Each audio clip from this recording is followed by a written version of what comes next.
दोस्तों, चीन कुछ दिनों से ताइवान की सरहद पर इतना गुर्रा रहा है जैसे उससे बड़ा 30 मार खां कोई है ही नहीं।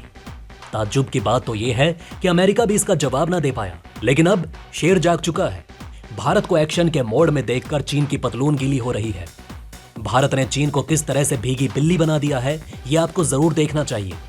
आइए दोस्तों, पहले दूसरी खबर से शुरुआत करते हैं। पिछले कुछ दिनों से एक पोत ने भारत की नींदें उड़ाकर रखी थी, लेकिन अब कुछ ऐसा हुआ है जिसको कभी किसी ने सोचा ना था। राजनीति में अपना दुश्मन सोच समझकर बनाना चाहिए और दोस्त बनाने से पहले तो 1000 बार सोचना चाहिए। शायद श्रीलंका को आखिरकार ये बात समझ में आ गई है। बीते कुछ दिनों से खबर आ रही थी कि 11 अगस्त को श्रीलंका के हम्बनटोटा बंदरगाह पर चीन का जहाज आने वाला था। चीन का यह जहाज यहां 6 दिन रुकने के बाद आगे बढ़ता। हालांकि चीन ने अपने इस जहाज को एक अनुसंधान और सर्वेक्षण पोत के रूप में बताया, लेकिन एक भारतीय मीडिया के अनुसार ये एक दोहरे उपयोग वाला जासूसी जहाज है, जिससे चीन भारत के करीब आकर हिंद महासागर में भारत की जासूसी करना चाहता था। भारत इस जहाज को लेकर चिंतित है। इस जहाज ने भारत की नींदें उड़ा दी थी। आइए जानते हैं क्यों। दोस्तों, युआंगवान 5 एक दोहरे उपयोग वाला जासूसी पोत है जो अंतरिक्ष और सैटेलाइट ट्रैकिंग के लिए बनाया गया और इंटरकॉन्टिनेंटल बैलिस्टिक मिसाइल दागने में भी काम आता है। ये मिसाइलों और रॉकेटों को दागने और ट्रैकिंग का समर्थन करने के लिए एंटीना और इलेक्ट्रॉनिक उपकरणों के साथ एक अत्यधिक डेवलप्ड मिसाइल रेंज इंस्ट्रूमेंटेशन जहाज है। ऐसे जहाज मुख्य रूप से सैन्य कार्यवाही के लिए चीन, फ्रांस, भारत, रूस और संयुक्त राज्य अमेरिका की नौसेनाओं द्वारा उपयोग किए जाते हैं।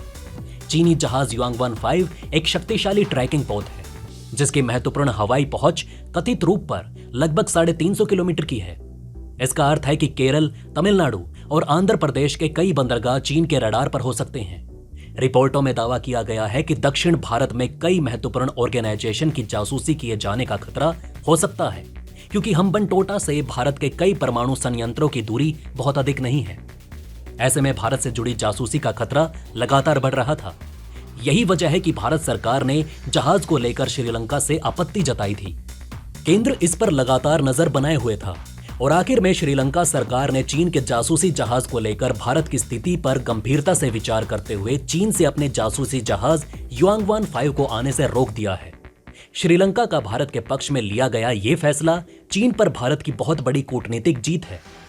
जिस चीन को कभी दोस्त मानकर श्रीलंका ने भारत के खिलाफ कई बार बयान दिए, उसी चीन ने श्रीलंका की हालत खस्ता कर दी। लोगों के पास ना पेट भरने को भोजन छोड़ा और ना ही उनकी मौलिक आवश्यकताओं को पूरा करने के लिए अब उनके पास धन है। जब श्रीलंका के पूर्व राष्ट्रपति गोटबाया राजपक्षे ने दिसंबर 2021 में बीजिंग से मदद मांगी, क्योंकि उन्होंने चीन के विदेश मंत्री वांग यी के साथ बैठक में ऋण पुनर्गठन का अनुरोध किया था। हालांकि चीन ने श्रीलंका की अपील को भी ठुकरा दिया। वहीं दूसरी ओर भारत भोजन, ईंधन और दवाओं की कमी से जूझ रहे संकटग्रस्त श्रीलंका की मदद करने के लिए अपने कर्तव्य से ऊपर और परे चला गया। भारत ने श्रीलंका को लगभग $5 बिलियन की सहायता प्रदान की, जिसमें से 2022 में $3.8 बिलियन प्रदान किए गए। मई में द्वीप राष्ट्र को भारत से $16 मिलियन के मानवीय सहायता पैकेज की पहली खेप मिली और जून में इससे अधिक आपूर्ति भेजी। 14,700 मैट्रिक टन चावल, 250 मैट्रिक टन दूध पाउडर और 38 मैट्रिक टन दवाइयां भेजी गई। श्रीलंका ईंधन की भारी कमी का सामना कर रहा है और भारत ईंधन उपलब्ध कराता रहा है। फरवरी 2022 में दोनों देशों ने क्रेडिट लाइन के माध्यम से इंडियन ऑयल कंपनी से पेट्रोलियम उत्पादों का $500 मिलियन की आपूर्ति के लिए एक समझौते पर हस्ताक्षर किए। समाचार एजेंसी ANI की रिपोर्ट के अनुसार अप्रैल में इसे और $200 मिलियन तक बढ़ा दिया गया। द इकोनॉमिक टाइम्स की एक रिपोर्ट के अनुसार पिछले 3 महीनों में श्रीलंका को भारत से 4 लाख टन से अधिक ईंधन प्राप्त हुआ है।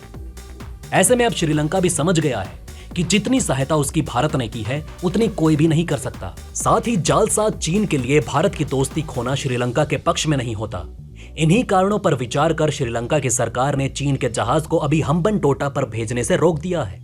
हालांकि यह सच है कि श्रीलंका ने हम्बनटोटा बंदरगाह अगले 99 वर्षों के लिए चीन को पट्टे पर दिया है, लेकिन अभी भी श्रीलंका के पास इतनी ताकत है कि वो इस जासूसी चीनी जहाज को तब तक रोक कर रखे जब तक कि भारत अपने सुरक्षा के इंतजामों को और पक्का ना कर ले। इस समय भले ही श्रीलंका के पास ऐसा कुछ नहीं जो वो भारत को दे सके या फिर भारत का ऋण उतार सके, लेकिन एक ईमानदार सहायक और दोस्त के रूप में श्रीलंका भारत का दोस्त और वफादार साबित हो सकता है। श्रीलंका की यही निष्ठा भारत की सबसे बड़ी कूटनीतिक जीत है। अब आइए दोस्तों दूसरी खबर पर चलते हैं, जो चीन के पैरों तले जमीन सरका लेगी। सीधे सीधे आपको बता दें कि भारत अमेरिका के साथ विवादित सीमा से 100 किलोमीटर से भी कम दूरी पर एक संयुक्त सैन्य अभ्यास की तैयारी कर रहा है, ठीक वैसे ही जैसे चीन इस समय ताइवान की सरहद पर कर रहा है। ये सैन्य अभ्यास अक्टूबर के मध्य में उत्तराखंड के ओली में 10,000 फीट की ऊंचाई पर आयोजित किया जाएगा। इस युद्धाभ्यास का उद्देश्य अधिक ऊंचाई वाले इलाके में लड़ाई के लिए तैयारी करना है। ओली चीन की LAC से लगभग 95 किलोमीटर दूर है, जो एक दुर्गम भूमि वाला इलाका है। CNN की रिपोर्ट के मुताबिक दोनों देशों का ये सैन्य अभ्यास एक वार्षिक संयुक्त अभ्यास के 18वें संस्करण के हिस्से के रूप में होगा, जिसे युद्धाभ्यास के रूप में जाना जाता है। गौरतलब है कि जून 2020 में लद्दाख की गलवान घाटी में चीन और भारत के सैनिकों के बीच खूनी झड़प के बाद भारत और चीन के बीच संबंध तनावपूर्ण हो चुके हैं। इस युद्ध में कम से कम 20 भारतीय और 4 चीनी सैनिक मारे गए थे। पैंगोंग झील पर चीन ने तैयार किया पुल। दोस्तों, हाल ही में चीन द्वारा सीमा पर स्थित पैंगोंग त्सो झील पर एक पुल का निर्माण करने से दोनों देशों के बीच तनाव और बढ़ गया। भारत सरकार ने भी इस अवैध कब्जे पर पुल बनाने की निंदा की। इस साल भारत की यात्रा के दौरान अमेरिकी सेना के पैसिफिक कमांडिंग जनरल चार्ल्स फिलिन ने विवादित सीमा के पास चीन के सैन्य जमावड़े को खतरनाक बताया। इस संयुक्त अभ्यास के बारे में पूछे जाने पर अमेरिकी रक्षा विभाग के प्रवक्ता ने कहा कि भारत के साथ साझेदारी एक स्वतंत्र और खुले हिंद प्रशांत क्षेत्र के लिए हमारे साझा दृष्टिकोण के सबसे महत्वपूर्ण तत्वों में से एक है। अक्टूबर में होगा ये द्विपक्षीय सैन्य अभ्यास। प्रवक्ता ने कहा कि इस व्यापक प्रयास के एक महत्वपूर्ण हिस्से के रूप में संयुक्त सैन्य अभ्यास और प्रशिक्षण कार्यक्रम शामिल है। ये युद्ध अभ्यास एक ऐसा वार्षिक द्विपक्षीय सैन्य अभ्यास है जिसे दोनों पक्षों की सेनाओं की क्षमता में सुधार और क्षेत्रीय सुरक्षा की चुनौतियों की एक लंबी सीरीज से निपटने के लिए डिजाइन किया गया। आपको बता दें कि अमेरिकी स्पीकर नैन्सी पेलोसी द्वारा ताइवान की यात्रा के बाद शुरू हुआ चीन और ताइवान के बीच तनाव अब खत्म होने का नाम नहीं ले रहा है। दोनों देश एक दूसरे पर दबाव बनाने के लिए समुद्री सीमा पर नजर गड़ाए हुए हैं। समुद्री सीमा में सैन्य अभ्यास के नाम पर चीन ताइवान पर दबाव बनाने की लगातार कोशिश कर रहा है। ताइवान की सेना के मुताबिक अभ्यास में हिस्सा ले रहे चीनी जहाज और विमान उस द्वीप पर सैन्य अभ्यास कर रहे थे जिस पर चीन अपना दावा करता है। ताइवान के रक्षा मंत्रालय ने बाद में कहा कि ताइवान मिलिट्री ने 20 चीनी विमानों को चेतावनी देते हुए सीमा से बाहर खदेड़ दिया। इसके बावजूद ताइवान के जल डमरू मध्य के आसपास 14 चीनी जहाज लगातार गतिविधि कर रहे हैं। इसे देखते हुए ताइवान भी करीब से निगरानी बनाए हुए है।